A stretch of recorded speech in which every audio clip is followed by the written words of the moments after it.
National Herald मामले में गांधी परिवार को बड़ी राहत मिली है। दिल्ली की राउज एवेन्यू कोर्ट ने प्रवर्तन निदेशालय द्वारा दाखिल चार्जशीट पर संज्ञान लेने से इनकार कर दिया है। कोर्ट के इस फैसले को कांग्रेस नेता सोनिया गांधी और राहुल गांधी के लिए अहम कानूनी जीत के तौर पर देखा जा रहा है। मैंने इस महत्वपूर्ण मामले की दलील खुद ने की थी राउज एवेन्यू में। बहुत महत्वपूर्ण निर्णय है। खोखला केस जिसको इतना ऊपर ले गए और आज उसकी कॉग्निजेंस तक नहीं हुई। आप समझ सकते हैं कि कितनी ज्यादा अतिशयोक्ति और कितना बढ़ावा चढ़ावा हल्ला करके हिस्टीरिया बना के बीजेपी सत्तारूढ़ पक्ष इसकी बात करती है। हमने कहा था बड़ी सरल चीज, ये एक ऐसा अजीबोगरीब केस है जहां पैसे का स्थानांतरण नहीं हुआ, पैसा हिला नहीं, जो प्रॉपर्टी है वो हिली नहीं, और मनी लॉन्ड्रिंग कहां से हो गई। और जिसकी प्रॉपर्टी थी वो कंपनी जिसने अब कंट्रोल करती है एजेएल को कंट्रोल करती है यंग इंडिया। तो ये बड़ी मूर्खता की बात है कि यंग इंडियन कंपनी बनाई जो डिविडेंड नहीं दे सकती, गाड़ी घोड़ा नहीं दे सकती, प्रॉफिट नहीं दे सकती, पैसा नहीं दे सकती। वो लोग जो बैठे हैं वहां पर, पहले मोतीलाल वोरा जी, सोनिया जी, खड़गे जी, उनको कोई उससे कुछ एक पैसा नहीं मिल सकता, और वो कहते हैं स्थानांतरण हुआ पैसे का, मनी लॉन्ड्रिंग हुई। तो इस बात पे कॉग्निजेंस सबसे नीचे वाली छोटी सी चीज होती है। कोर्ट कॉग्निजेंस भी नहीं ले, इसका मतलब है कि ये तथ्य विहीन केस है। और आपको इससे मालूम पड़ता है कि किस प्रकार से हल्ला शोर मचा के मीडिया में एक बहुत बड़ा एक बवंडर बनाकर ये चीज की जाती है।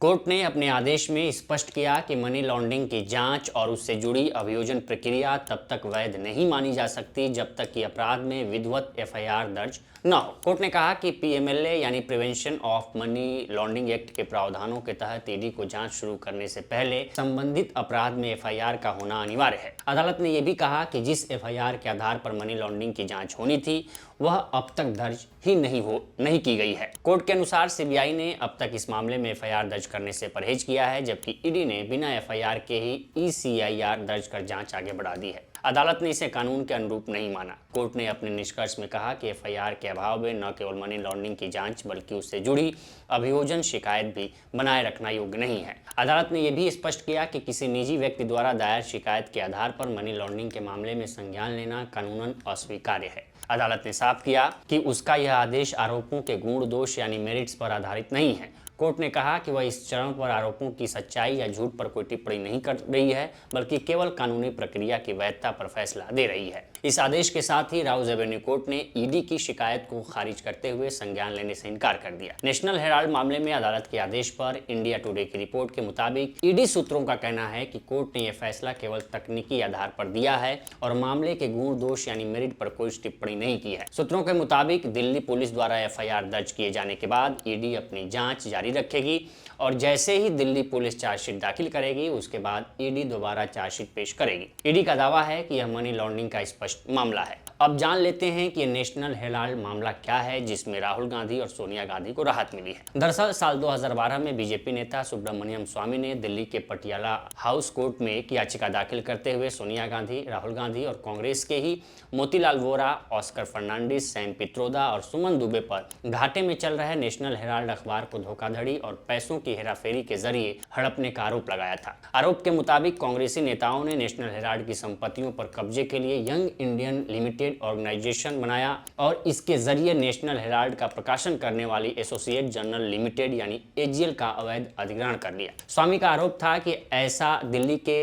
बहादुर शाह जफर मार्ग स्थित हेराल्ड हाउस की 2000 करोड़ रुपए की बिल्डिंग पर कब्जा करने के लिए किया गया था। स्वामी ने 2000 करोड़ रुपए की कंपनी को केवल 50 लाख रुपए में खरीदे जाने को लेकर सोनिया गांधी, राहुल गांधी समेत केस से जुड़े कांग्रेस के अन्य वरिष्ठ नेताओं के खिलाफ आपराधिक मुकदमा चलाने की मांग की थी। जून 2014 में कोर्ट ने सोनिया, राहुल समेत अन्य आरोपियों के खिलाफ समन जारी किया। अगस्त 2014 में ईडी ने इस मामले में एक्शन लेते हुए मनी लॉन्ड्रिंग का केस दर्ज किया। दिसंबर 2015 में दिल्ली के पटियाला कोर्ट ने सोनिया, राहुल समेत सभी आरोपियों को जमानत दे दी। ईडी ने इसी साल अप्रैल में एक बयान में कहा कि उसने 661 करोड़ रुपए की अचल संपत्तियों को कब्जे में लेने के लिए नोटिस जारी किया है।